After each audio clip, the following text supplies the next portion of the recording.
cuando éramos pequeños, yo estudiaba en el colegio de Lamiaco y de hecho íbamos andando.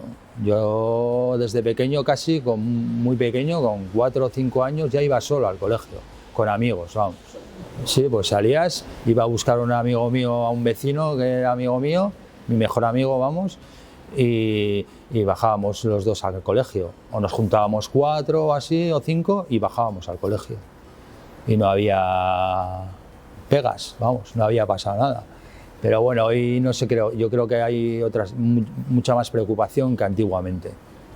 No sé, creo, vamos, creo. Al colegio andando. Yo iba siempre andando y solos desde muy pequeños. Pero bueno, antes era diferente, nos juntábamos todo el barrio, íbamos todos a la misma al mismo colegio, ahora uno va aquí, el otro va allá, el otro va al otro lado.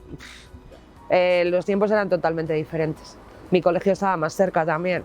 Nire garaian, hau da ere bai nire garaia, baina nire garaian txikian nintzenean oinez.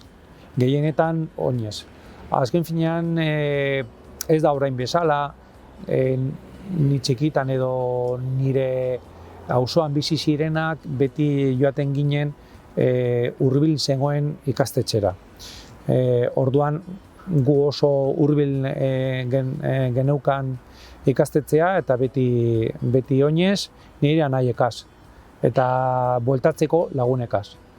Yo prácticamente desde los 6, 7 años sí que he ido sola, somos muchas hermanas, 9, y los mayores siempre se encargaban de las pequeñas, nos acompañaban, y así poco a poco, a medida vamos creciendo, pues hemos ido, gracias a Dios nos apuntaban en el mismo colegio, pues siempre a la mayor se le encargaba, pues, y hasta tampoco es que íbamos los 9 en uno, sino que de acuerdo a que crecíamos, algunos iban por otro lado y otros así, pero siempre estuvimos en grupo de 3 o 4 por lo menos. Yo me acuerdo que íbamos a ver mucha distancia, o sea, como de aquí que estamos ubicados en Romo, Artaza, íbamos igual hasta Algorta, por decir, andando.